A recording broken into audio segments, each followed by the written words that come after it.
किसको दाग लगाया।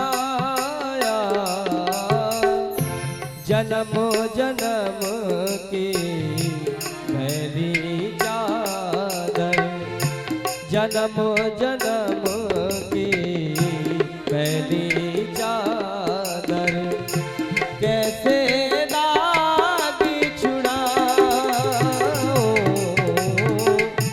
मैली चादर ओढ़ के कैसे।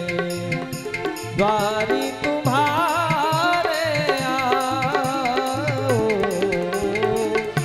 मैली चादर ओढ़ के कैसे।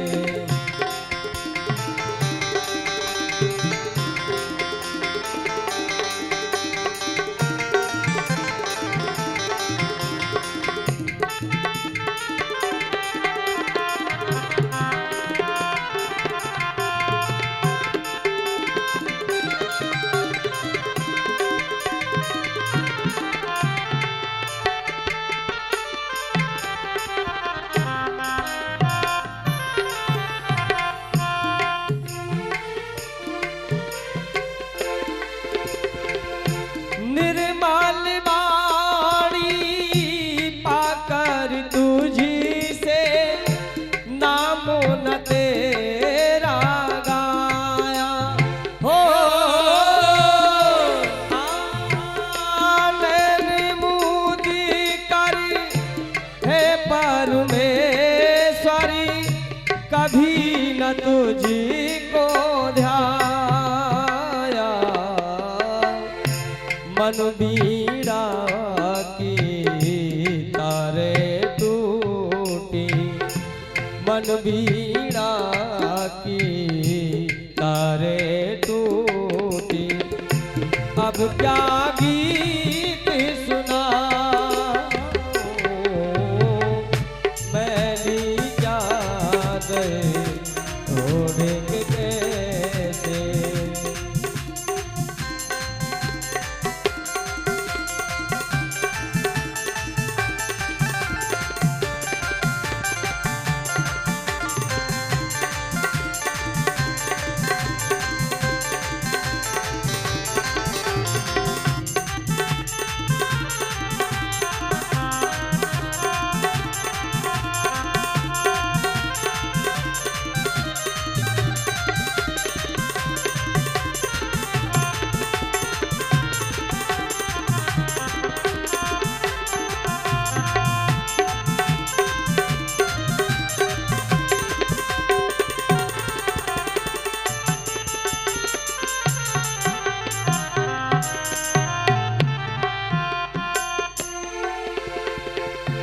इन पैरों से चलकर तेरे मंदिर कभी ना आया हो।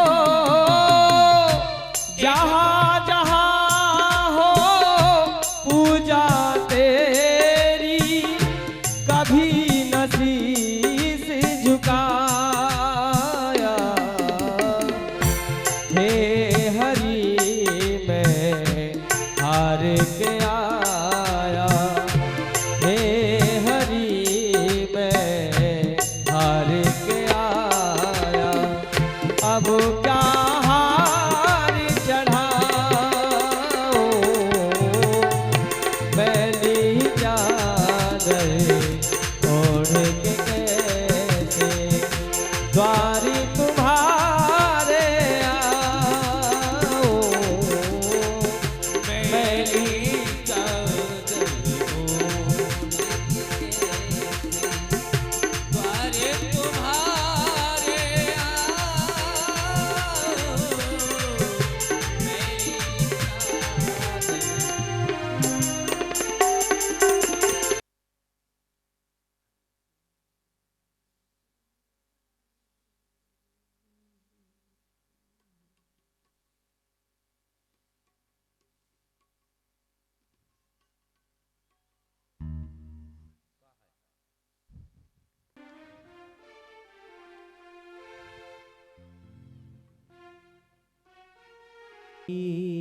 जय। हे प्रभु मुझे बता दो।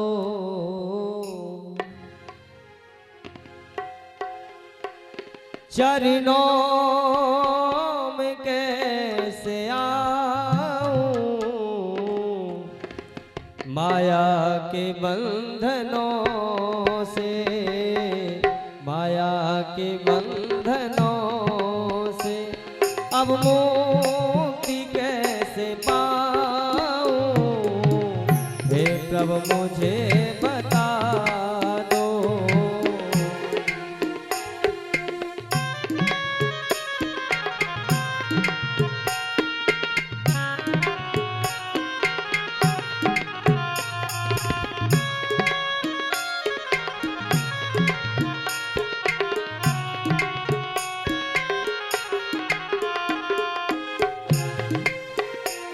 ना जान कोई पूजन, अज्ञानी हूँ मैं भगवन।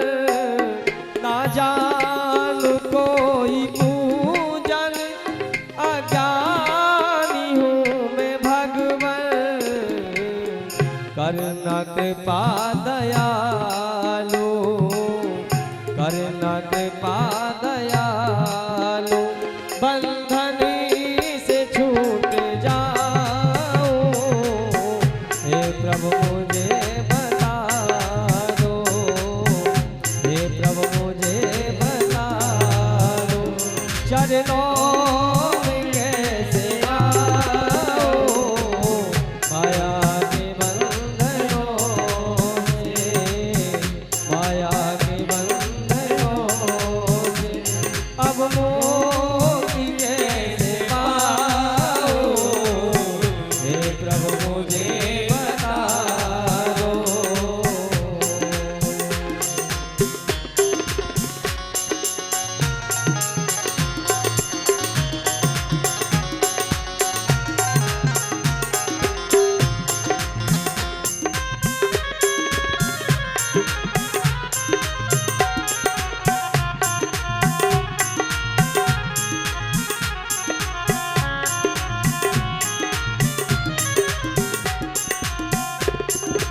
चंद्रमा मनसो जातक चक्षु सूर्यो जायतः, श्रोत्रादवाश प्राणस्य मुखादग्निर्जायतः।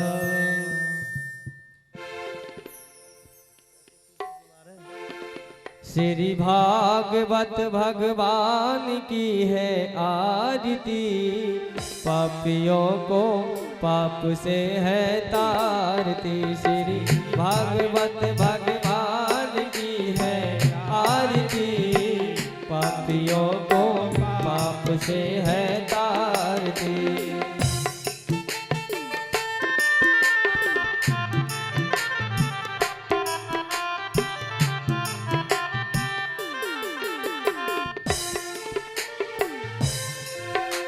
ये अमर ग्रंथ ये मुक्ति पंथ ये पंचम वेद निराला, नव ज्योत जगाने वाला, नव ज्योति जगाने वाला। हरि नाम यही हरि ध्यान यही, हरि नाम यही हरि धाम यही, जग के मंगल की आरती। पापियों को पाप से है तारती। श्री भागवत भगवान की है आरती, पापियों को पाप से है तारती।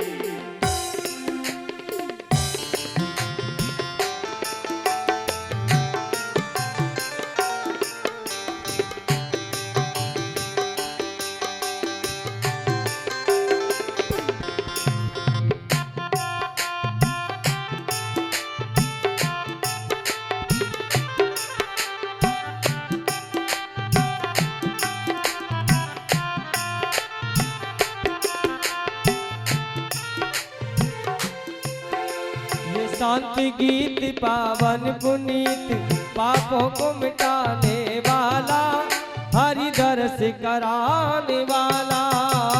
शांति गीत पावन पुनीत, पापों को मिटाने वाला, दर्श कराने वाला, ये सुख करनी ये दुख हरनी, ये सुख करनी ये दुख हरनी। श्री मधुसूदन की आरती, पापियों को पाप से है आरती, श्री भागवत भगवान की है आरती। पापियों को पाप से है तारती।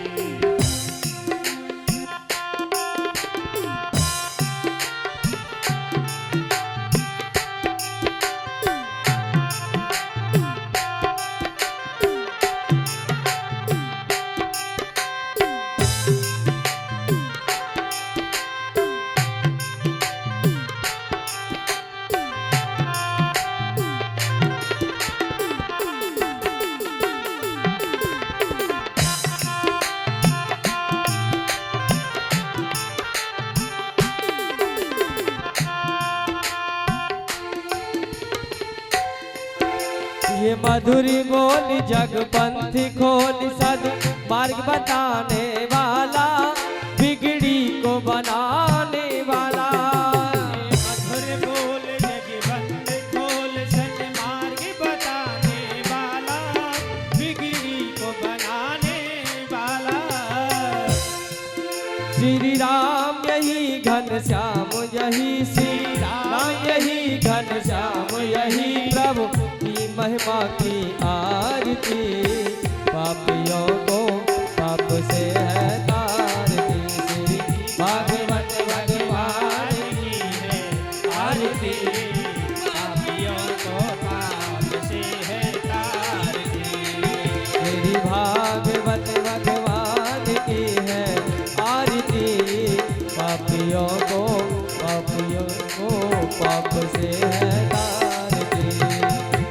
कर्पूर गौरम करुणावतारम, संसार सारम मुरलीधरहारम, सदा वसंतम हृदयारविंदे, भवं भवानी शरणं नमामि। त्वमेव माता च पिता त्वमेव, त्वमेव बन्धुः च सखा त्वमेव, त्वमेव वेद्यः द्रविणं त्वमेव, त्वमेव सर्वं मम देवदेव, त्वमेव सर्वं मम देवदेव। हरे कृष्णा कृष्णा कृष्णा हरे हरे, हरे राम राम राम हरे हरे। हरे कृष्णा कृष्णा कृष्णा हरे हरे, हरे राम राम राम हरे हरे। हरे कृष्णा कृष्णा कृष्णा हरे हरे, हरे राम राम राम हरे हरे। हरे कृष्णा कृष्णा कृष्णा हरे हरे, हरे कृष्णा कृष्णा कृष्णा कृष्णा हरे हरे। हरे राम राम राम हरे हरे। हरे कृष्णा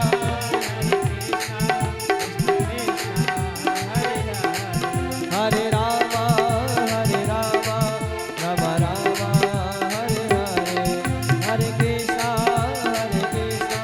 कृष्णा कृष्णा हरे हरे, हरे राम राम हरे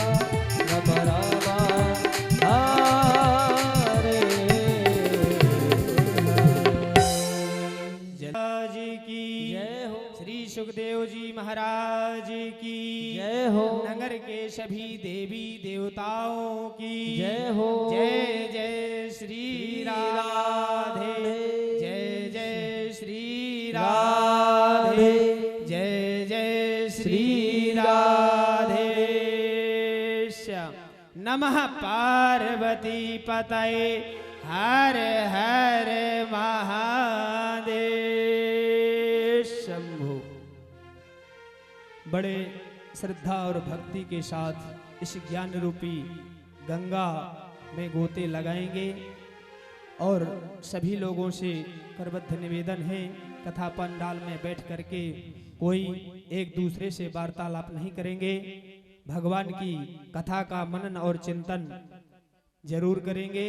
इसलिए बड़ी सुंदर सुंदर कथाएं हैं। आज परमात्मा की बहुत बड़ी कृपा हुई है आप लोगों के ऊपर। आपको वृंदावन से पधारे हुए श्री व्यास जी महाराज के मुखारबिंद से यह अमृत रूपी कथा पान करने का शुभ अवसर प्राप्त हुआ है। दुर्लभ है कथा लोके, देवताओं को भी यह देव दुर्लभ कथा है जो परमात्मा की कृपा से आज सभी को श्रवण करने का सुंदर अवसर प्राप्त हुआ है। तो जो जहां हो, जहां तक मेरी आवाज जा रही हो, यथा शीघ्र कथा पंडाल पर पधारें और कथा श्रवण करें, अपने जीवन को धन्य बनाएं, क्योंकि कथा श्रवण करने से विवेक का उदय होता है।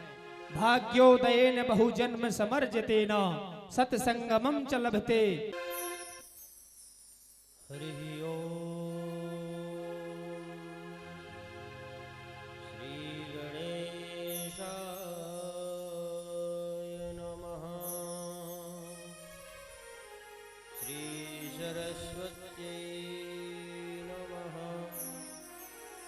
श्री गुरुचरण कमलेभ्यो नमः। श्री पुराण पुरुषोत्तमाय नमः।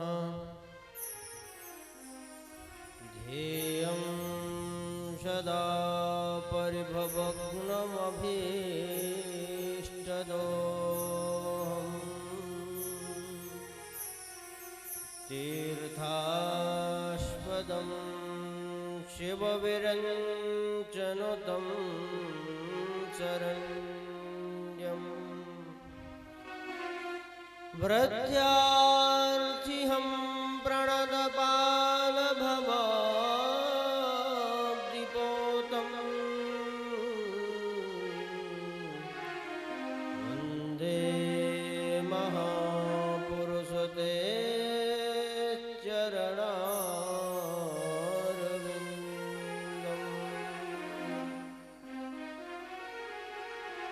वंशे विभूषितकरान्नवनीरदाभात्।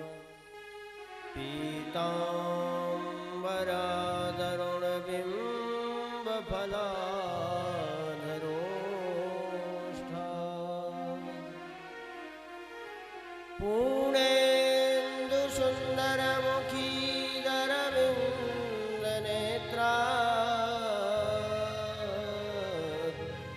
कृष्णात् परं किमपि तत्त्वमहं न जाने।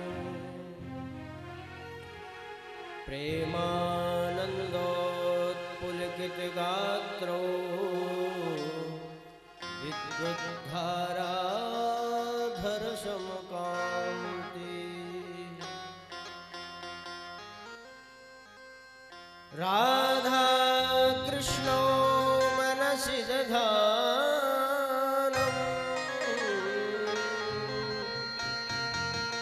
वन्देऽहं श्रीहरिवंशम्।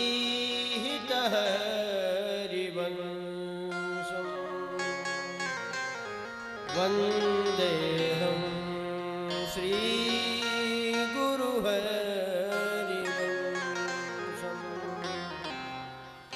नारायणं नमस्कृत्य नरं चैव नरोत्तमम्। देवीं सरस्वतीं व्यासं ततो जयमुदीरये। गुरुर्ब्रह्मा गुरुर्विष्णुः गुरुर्देवो महेश्वरः। गुरुर्साक्षात् परब्रह्मा तस्मै श्री गुरवे नमः। जय जय श्री राधा रमण। जय जय नवल किशोर।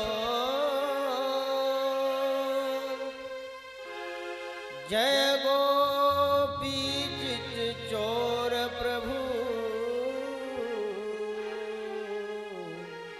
जय जय माखन चोर। बुद्धिहीन तनु जान के सुमरो पवन कुमार। बल बुद्धि विद्या दे मोहि करहु करे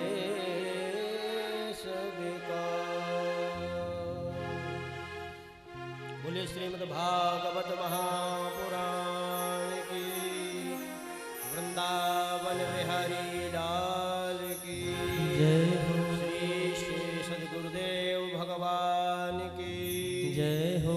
नगर बस्ती समस्त देवताओं की जय हो।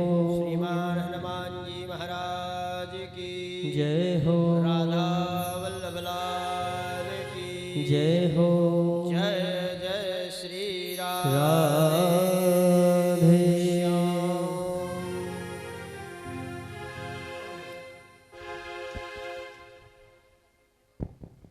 भगवान श्री बालकृष्ण लाल के वांगमयी प्रतिमूर्ति श्रीमद् भागवत महापुराण अंतर्गत इस सप्ताह ज्ञान यज्ञ में आज तृतीय दिवस इस ज्ञान गंगा में गोता लगाने के लिए उपस्थित सभी भक्त वृंद, भक्तिमती माताएं एवं विप चरणारविंद सबको यथोचित प्रणाम और राधे राधे। आइए मन और वाणी को प्रवृत्त करने के लिए कुछ क्षण भगवान नाम आश्रय लें, तत्पश्चात भगवान की मंगलमयी कथा का श्रवण एवं कथन का लाभ प्राप्त करेंगे। जय जय श्यामा जय जय श्याम, जय जय श्री वृंदावन धाम। जय जय श्यामा जय जय श्याम, जय जय श्री वृंदावन धाम। जय जय श्याम जय जय श्याम, जय जय श्री वृंदावन धाम। पावन श्री वृंदावन धाम, पावन श्री वृंदावन धाम। पावन श्री राधा जू को नाम।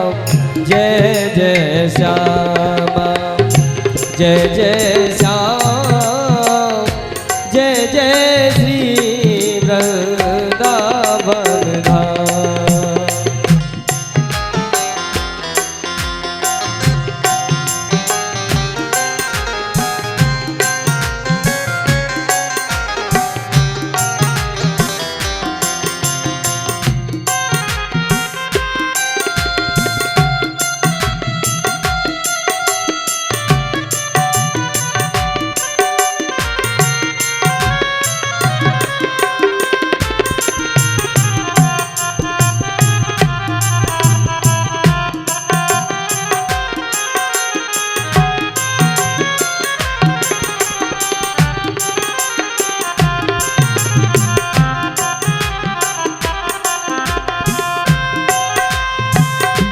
पावन श्री राधा जू को नाम। पावन श्री राधा जी को नाम। पावन श्री वृंदावन धाम। पावन श्री वृंदावन धाम। जय जय श्यामा जय जय श्याम, जय जय श्री वृंदावन धाम।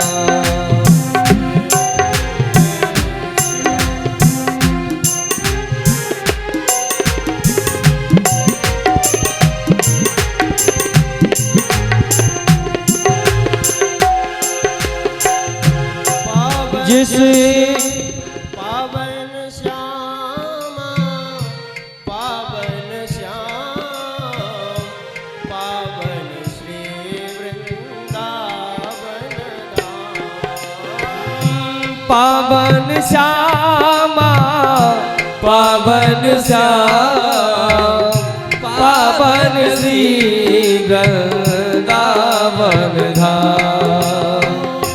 पावन श्यामा पावन श्याम पावन श्री वृंदावन धाम। पावन श्यामा पावन श्याम पावन श्री वृंदावन धाम। जय श्यामा जय जय श्याम जय जय श्री वृंदावन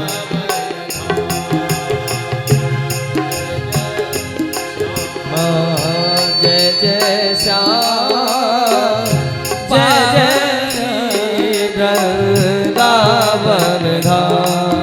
ओ प्यारी श्यामा प्यारो श्याम प्यारी श्यामा प्यारी श्याम प्यारी प्यारी श्यामा प्यारो प्यारो श्याम प्यारी श्यामा प्यारो प्यारो श्याम प्यारो श्री वृंदावन धाम।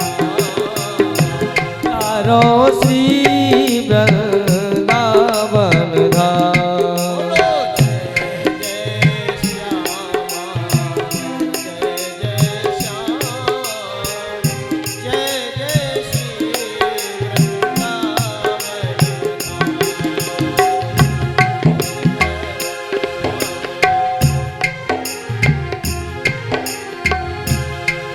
ब्रज धूल ही प्राणों से प्यारी लगे, ब्रज मंडल माही बसाए रहो। रसिकों के साथ में मस्त रहूं, जग जाल से मोह छुड़ाए रहो। नित्य श्याम की झांकी निहारा करूं,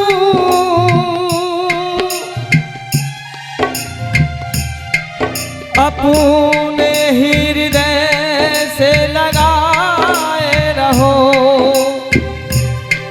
मेरे बाके बिहारी यही विनती,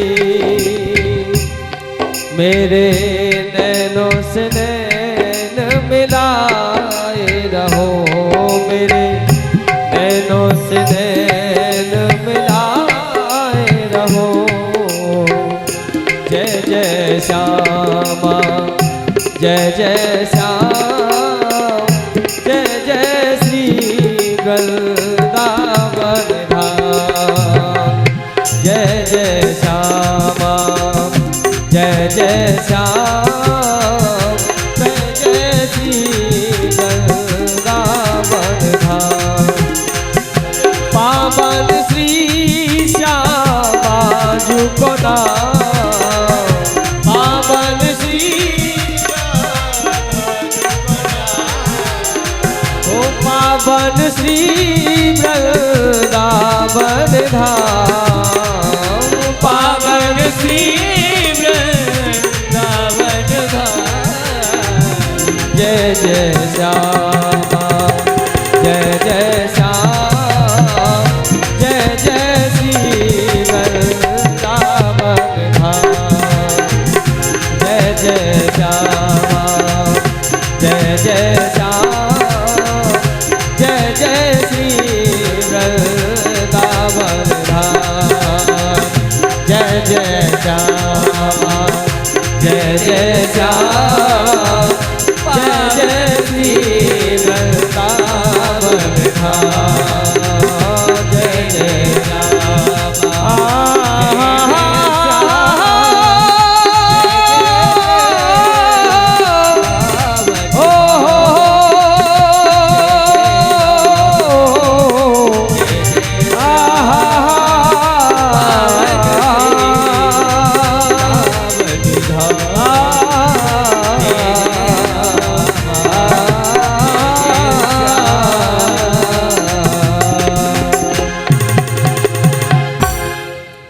बोले बांके बिहारी लाल की जय। जय जय श्री राधे, जय जय श्री राधे, जय जय श्री राधे। बोले राधा वल्लभ लाल की।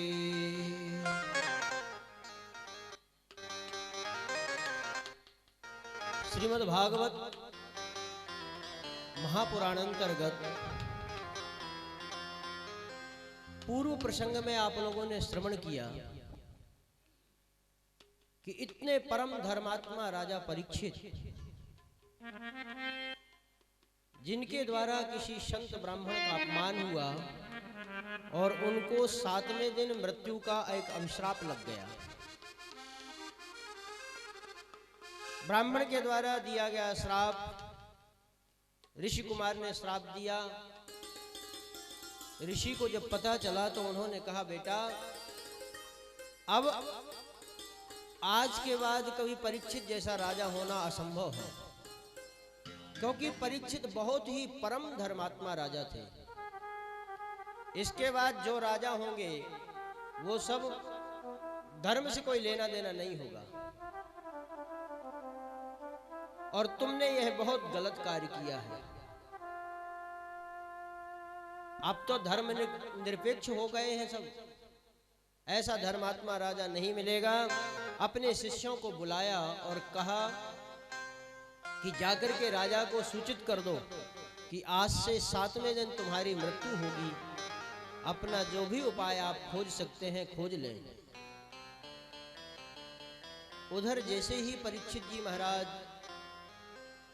पहुंचे, उन्हें यह पता चला तो बड़ी आत्मग्लानि हुई। परीक्षित जी सोचने लगे कि मैंने यह कैसा अपराध कर दिया, मुझे तो आज ही मर जाना चाहिए, लेकिन ऋषि कुमार का श्राप है कि मैं 7वें दिन ही मरूंगा, इसलिए अभी तो मैं मर भी नहीं सकता। परीक्षित जी अपनी आत्मग्लानि से भर गए। अहो मया नीच मनार्यवत् कृतम् निरागसे ब्राह्मणि गूढ़ तेजसी। मैंने यह कैसा नीच कार्य किया है, एक ब्राह्मण का अपराध किया, और परीक्षित जी ने अपना सर्वस्व अपने पुत्र को सौंप करके और गंगा जी का आश्रय ग्रहण किया, गंगा किनारे चले गए। जैसे ही पता चला बड़े बड़े ऋषि मुनियों को कि परीक्षित जी को श्राप लगा है और परीक्षित जी गंगा के किनारे में उपस्थित हैं, तो सभी एकत्र हो गए। समस्त ऋषि मुनियों का परीक्षित जी ने स्वागत किया, अभिनंदन किया, और एक ही प्रश्न सबसे पूछा, महाराज जिसको मर जाना हो उस मरणाधर्म प्राणी को क्या करना चाहिए? मुझे श्राप लगा है कि मैं आज से 7वें दिन मर जाऊंगा, मुझे क्या करना चाहिए? प्रश्न कर ही रहे थे कि परीक्षित जी महाराज ने देखा कि ओए एक परम विभूति सुकुमार 16 वर्षीय बालक उपस्थित हुए वहां। तत्र भवद भगवान व्यासपुत्रो यदिच्छया गावटमानो न पेक्षा अलिक्षलिंगो निजलाभतुष्टो वृतश्च बालैरवधूतवेशः।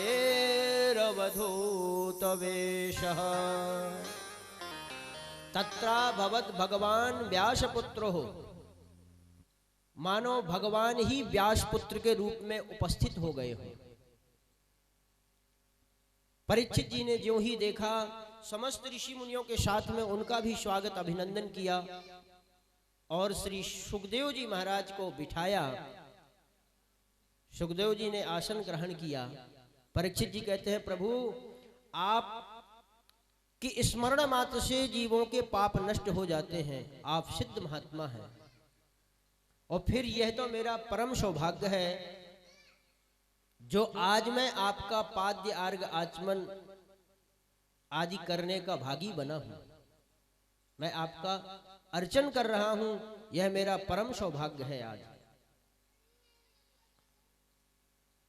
मानो भगवान ने परीक्षित की रक्षा, एक ब्राह्मण ने पहले ब्रह्मास्त्र चलाया तो अस्त्र से रक्षा की गदा लेकर के, और आज किसी ब्राह्मण ने उनको वज्र वाणी का प्रयोग किया है, वाणी रूपी वज्र चलाया है, तो भगवान व्यास पुत्र बनकर के और वाणी से ही उनकी रक्षा करने के लिए उपस्थित हुई। भगवान जिसकी रक्षा एक बार ले लेते हैं, पकड़ लेते हैं जिसको, उसका कभी नाश हो ही नहीं सकता है। परीक्षित जी महाराज की गर्भ में रक्षा की, वो भी एक ब्राह्मण था जिसने ब्रह्मास्त्र चलाया, अश्वत्थामा था। और आज यह ऋषि कुमार भी एक ब्राह्मण है जिसने वाणी का वज्र चलाया है। उस वाणी के वज्र को वाणी से ही काटने के लिए और उससे ही कल्याण करने के लिए परीक्षित जी महाराज उपस्थित हुए। सुखदेव जी महाराज उपस्थित हुए। परीक्षित जी ने प्रश्न किया, महाराज एक ही प्रश्न है कि मरणाधर्म प्राणी को क्या करना चाहिए?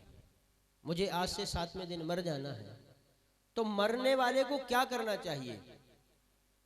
यह केवल परीक्षित जी का प्रश्न नहीं है, हम आप सबका यह प्रश्न होना चाहिए, क्योंकि हमें आप सबको मरना ही है।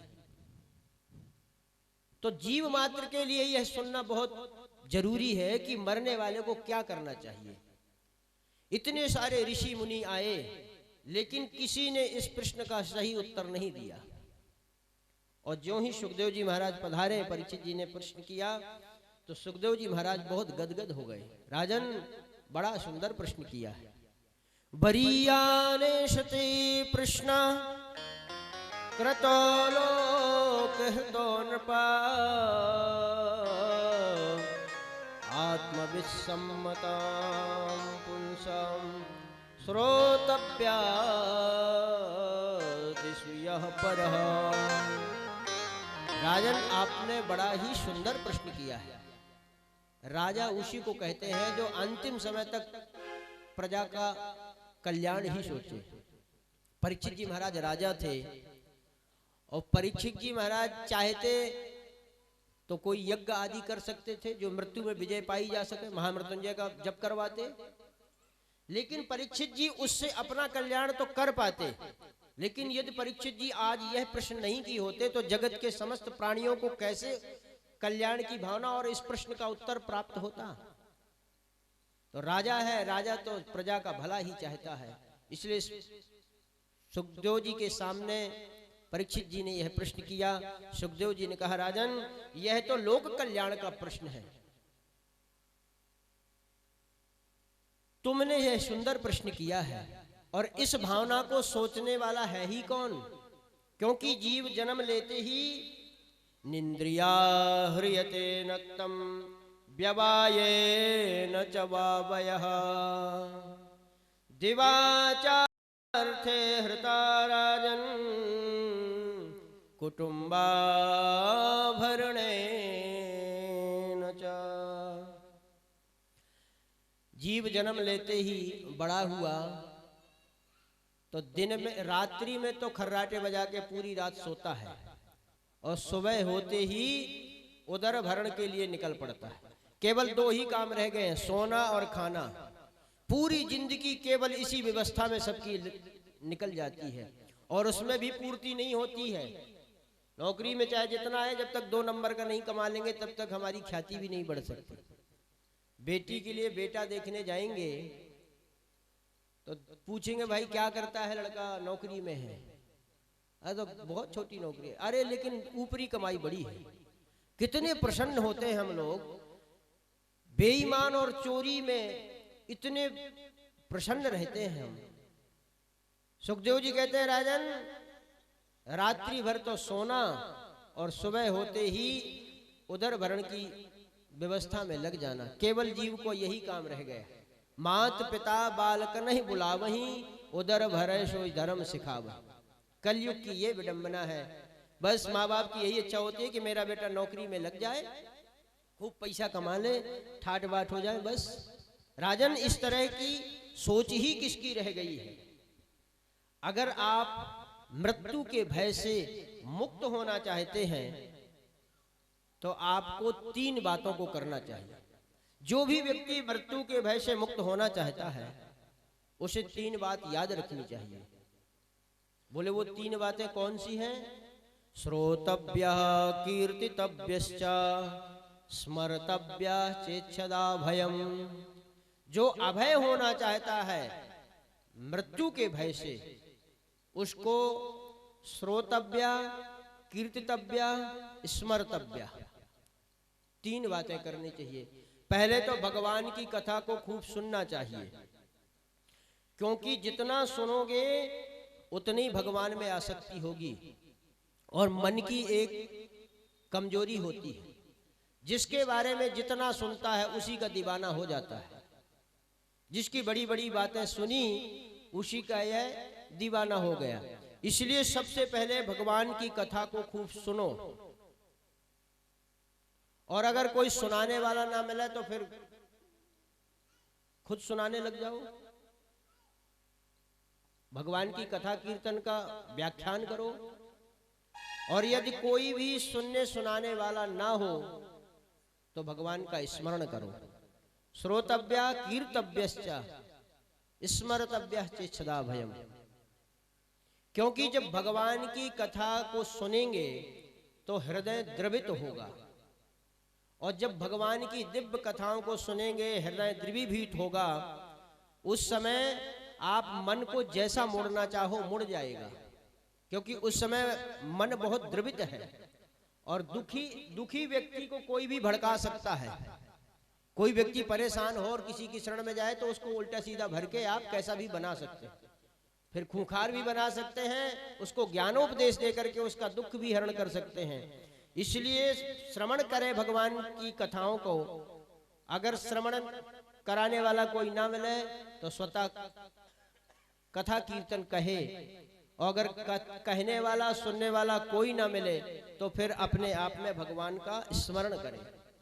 इन 3 बातों को करने से भगवान की सद्यः कृपा होती है, भगवान में भक्ति आ जाती है। तस्मात् भारत सर्वात्मा भगवान ईश्वरो हरि श्रोतव्या कीर्तितव्यश्च स्मर्तव्या चेच्छदा भयम्। क्योंकि परीक्षित जी आप कहते हैं कि इससे क्या होगा, तो मैं बताऊं।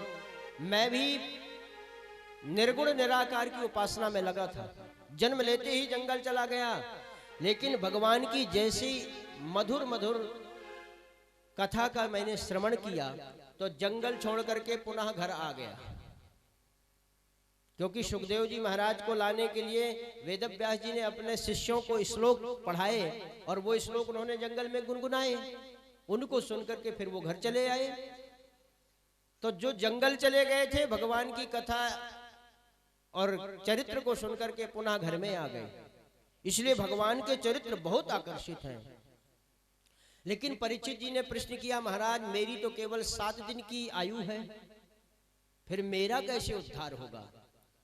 सुखदेव जी महाराज कहते हैं, राजन चिंता मत करो, क्योंकि तुम्हारी तो 7 दिन की आयु है, लेकिन खड़बांग नाम के राजा थे, उनकी तो 2.5 घटी की ही आयु थी। उनसे उनको पता चला कि मेरी आयु कुछ ही क्षण की है या कुछ ही घंटों की है। उन्होंने अपने आप को भगवान में स्थित कर दिया, अपने मन को, और सदगति को प्राप्त हो गए। तुम्हारी तो 7 दिन की आयु है, इसलिए तुम्हें घबराने की आवश्यकता नहीं है राजन। भगवान का ध्यान चिंतन करो और भगवान में ही मन को लगाओ। तो बोले महाराज मन को लगाने के लिए कैसे मन लगे भगवान में? उसके लिए आपको 4 बातों का अभ्यास करना पड़ेगा। जितासनो जित श्वासो जित संगो जितेंद्रियः। सबसे पहले तो हमें आसन जीतना पड़ेगा। कथा सुनने बैठे और आधा घंटे में ही घुटने दर्द करते हैं, तो अब कथा में कैसे मन लगेगा? बार बार यूं उठाएंगे फिर यूं उठाएंगे। कभी उठाएंगे, कभी पैर सीधे करेंगे। तो सबसे पहले है कि जितासनों, व्यक्ति को पहले अपना आसन जीतना चाहिए। रीढ़ की हड्डी सीधा करके और भगवान नाम में ध्यान लगा करके, पहले यह प्रथम अभ्यास है आसन जीतने का।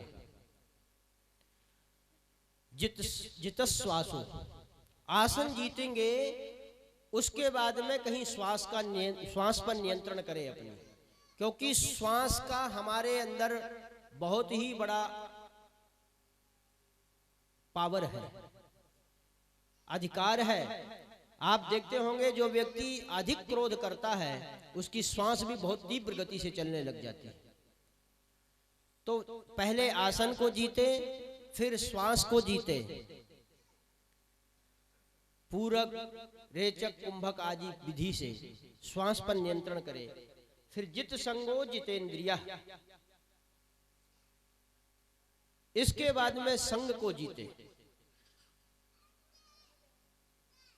हमने खूब भजन किया, सुबह से 4 बजे से बैठ जाते हैं और 10 बजे भजन करके उठते हैं, और उसके बाद में ही कहीं अब हम ऐसी संगत में बैठ गए कि को पत्ते खेलने लग जाएं, फिर या किसी ऐसी की संगत मिल जाए को 8 घंटा का किया हुआ भजन सब चौपट हो जाए। इसलिए भजन के साथ साथ में संग भी जीतना पड़ेगा। संग में और साथ में बहुत अंतर है। कई व्यक्ति साथ में रहते हुए भी संग में नहीं रहते हैं। साथ में तो आप किसी के भी रह सकते हैं, शरीर से साथ में रहा जा सकता है, लेकिन संग होता है मन की गति का। आप यहाँ तो साथ में हम सब बैठे हैं, लेकिन कई लोगों का संग तो किसी और के साथ में चल रहा होगा मन से। इसलिए जित संगो जितेंद्रिय, हम रहें, कहीं भी रहें, किसी भी परिस्थिति में रहें, लेकिन संग जीते। साथ में तो रहना पड़ेगा, समाज के साथ में भी रहना पड़ेगा, परिवार के साथ में भी रहना पड़ेगा, लेकिन हम निसंग होकर के रहें, मन से हमारा संबंध परमात्मा में ही लगे। जित संगो जितेंद्रिया, संग जीतने के बाद में अपनी इंद्रियों पर काबू पाएं। नहीं तो जिस रथ में 10 घोड़े हों और 10 घोड़े अपनी अपनी तरफ दौड़ लगाएं, तो आप सोचिए कि उस रथ में बैठने वाले का, उस रथ का क्या होगा। इसलिए यह शरीर रूपी रथ, इंद्रिय रूपी घोड़े इसमें है। उसके बाद में हमको बाद में ही इंद्रियों पर काबू पाना जरूरी है।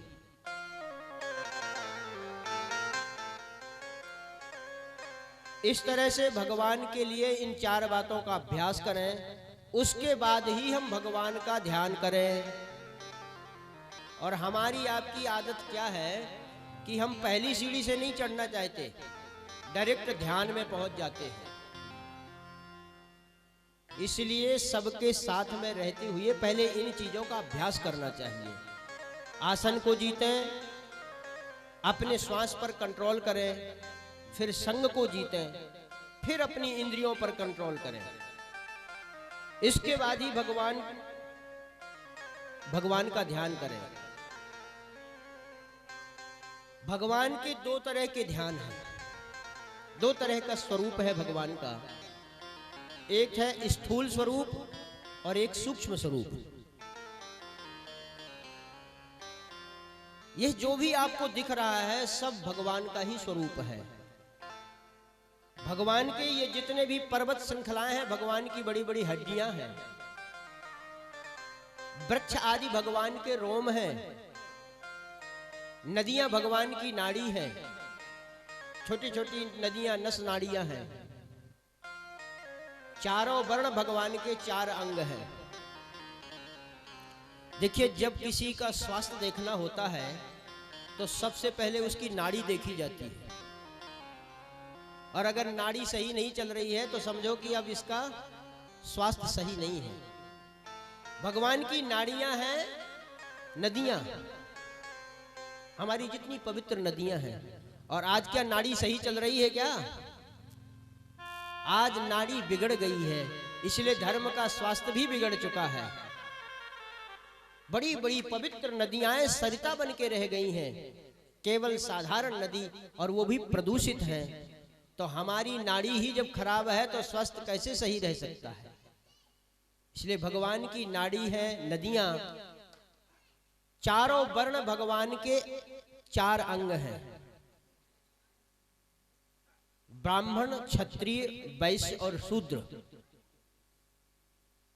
ब्राह्मण भगवान का सिर, क्षत्रिय भगवान की भुजाएं, वैश्य भगवान का उदर और शूद्र भगवान के चरण हैं। इसलिए भगवान को अगर या किसी भी व्यक्ति को अपना पूर्ण शरीर स्वस्थ चाहिए तो चारों अंगों को पूर्ण बलवान होना पड़ेगा और चारों अंगों को मिलके चलना पड़ेगा। अरे भाई, किसी के पैर कहें कि अब मैं तो तुम्हारा वजन नहीं ढोऊंगा, मुझे रोज नीचे से और ऊपर तक चढ़ाते हो, परिक्रमा लगाते हो मेरे द्वारा, मुझे वजन नहीं ढोना, तो क्या शरीर चल पाएगा? शरीर कहीं नहीं जा पाएगा। और अगर उधर कहीं कहते कि भाई मैं तो अब भोजन नहीं भरूंगा क्योंकि मुझ में ठूस ठूस के भरते हो तुम, अब मुझे नहीं भरना है, तो क्या शरीर पुष्ट हो पाएगा? और यदि मस्तिष्क कह दे कि बस मैंने सोचना बंद कर दिया, मुझे कोई मतलब, मैं तो सोऊंगा, तो भी क्या शरीर चल पाएगा? भगवान ने जो अपने अंगों को कहा है इन 4 वर्णों के रूप में, आप विचार करिए, भगवान की भुजाएं ही क्षत्रिय है। कभी भी आप सोते भी होते, क्षत्रिय का स्वभाव होता है रक्षा करना। आप सोचें कि यदि आप के ऊपर कोई वार करता है तो क्या आपको हाथ के लिए आदेश देना होता है? नहीं, किसी ने वार किया और हाथ ने तुरंत उसको रोका। अरे यहां तक कि अगर आप सो रहे होंगे और मच्छर ने आपको काटा तो हाथ सीधे जाके मच्छर का संहार करता है, क्योंकि स्वरूप उसका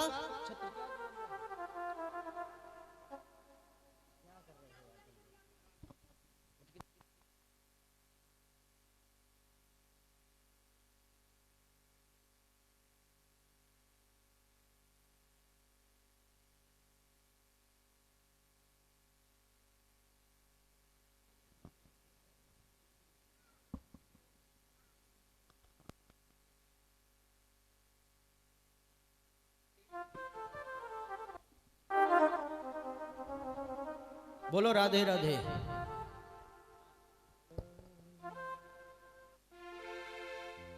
इस तरह से चारों अंगों को एक साथ मिलकर के ही विकास हो सकता है, चाहे वो राष्ट्र का विकास हो, चाहे शरीर को धर्म में प्रवृत्त करना हो।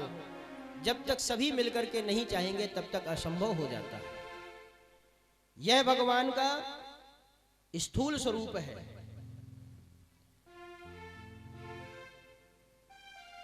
भगवान ने सब व्यवस्थाएं की हैं। जिसको भजन करना है, भजन करने वालों को किसी भी तरह की कोई कमी नहीं है व्यवस्थाओं की। सुखदेव जी महाराज कहते हैं, राजन, अरे उन धन दुर्मदांधाओं के नीचे घूमते रहते हैं, पीछे पीछे घूमते हैं। जिसको केवल भजन करना है, भगवान ने उसको सब सुविधाएं दी हैं, कंदराएं उसको रहने के लिए दिए हैं। चीराणि किम न पति संति संति भिक्षाम। भोजन भूख लगे तो सुंदर सुंदर वनस्पतियां हैं, सुंदर फल दिए हैं भगवान ने।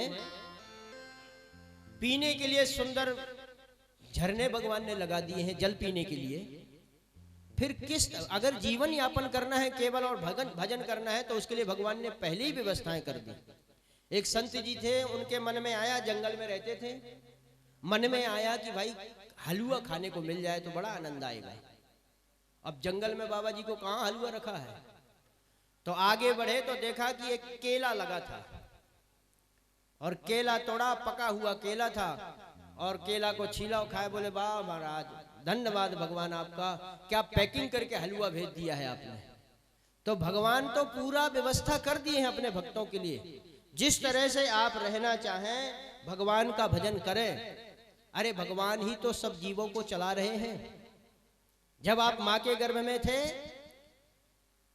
तब स्तनों में दूध क्या किसी के द्वारा भरा गया है? लेकिन मां गर्भ में आते ही मां के स्तनों में दूध भगवान के हाथ से बनने लगा। लोग कहते हैं क्षीर सागर कहाँ है? अरे भाई, अगर क्षीर सागर नहीं होता तो इतने चराचर जितने 84 लाख योनियों में जीव हैं उनको दूध की सप्लाई कहां से होती?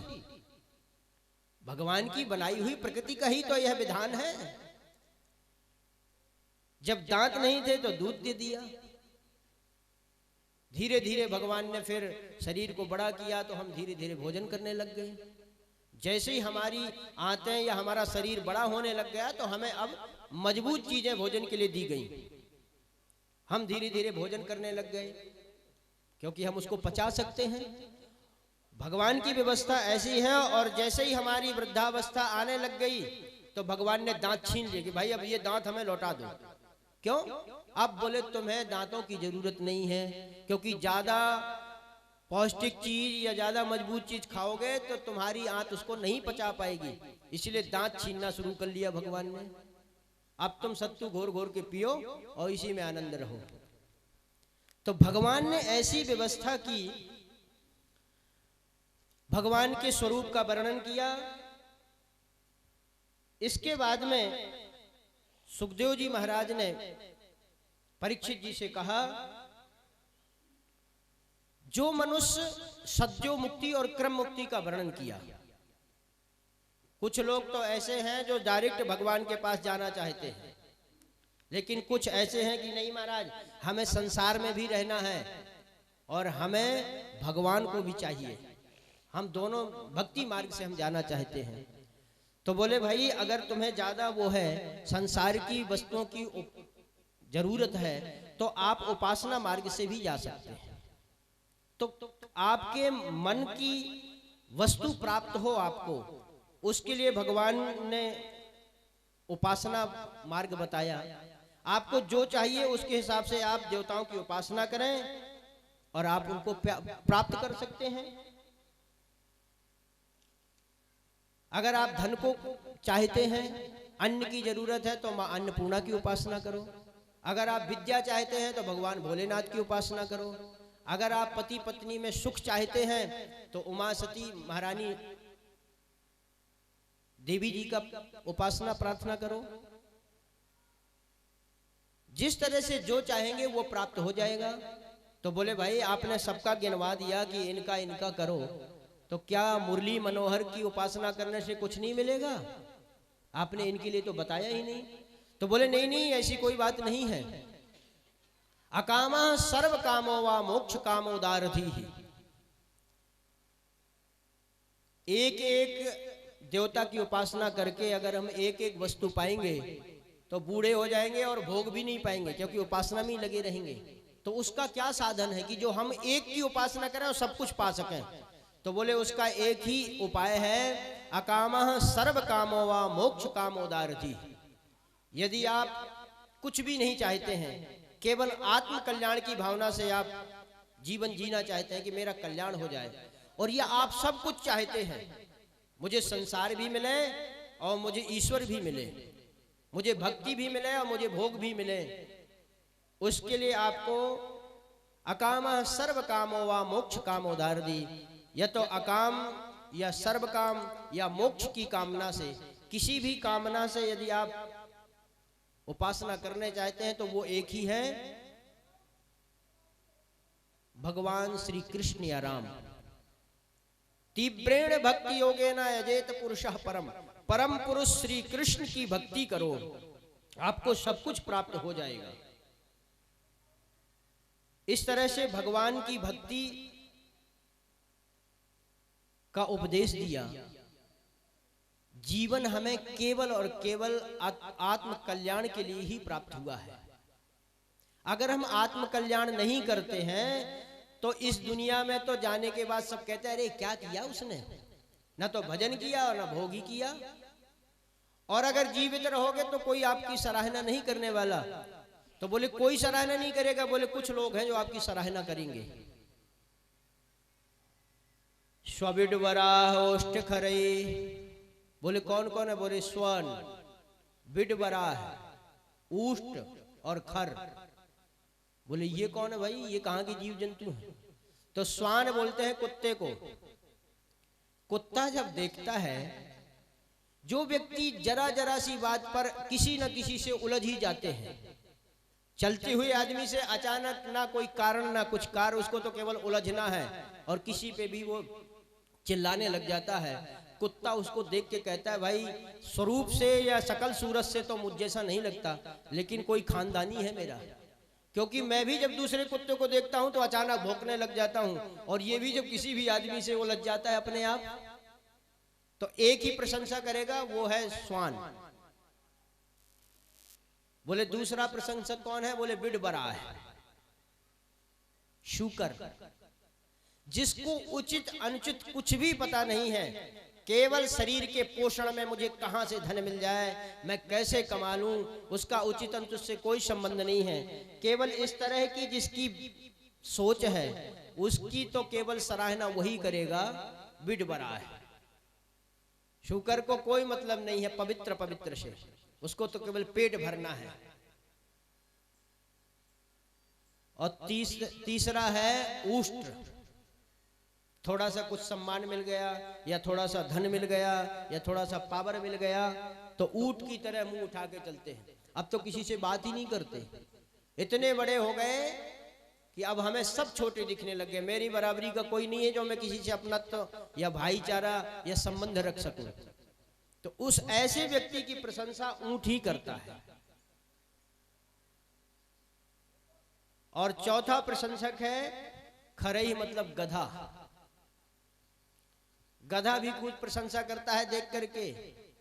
गधा कहता है कि जैसे मेरे मालिक ने मुझे जिंदगी भर मुझ पे भजन ढोया, वजन ढोया, खूब लादा मेरे ऊपर वजन, और जैसे ही मैं वजन ना ढोने के लायक रह गया तो मालिक ने 2 डंडे मारे और मुझे निकाल दिया। अब तुझे कौन खिलाएगा? फालतू गधे को कौन खिलाता है? उसी तरह गधा जब ऐसी परिस्थिति में लोगों को देखता है कि जीवन पर्यंत जिस परिवार या जिस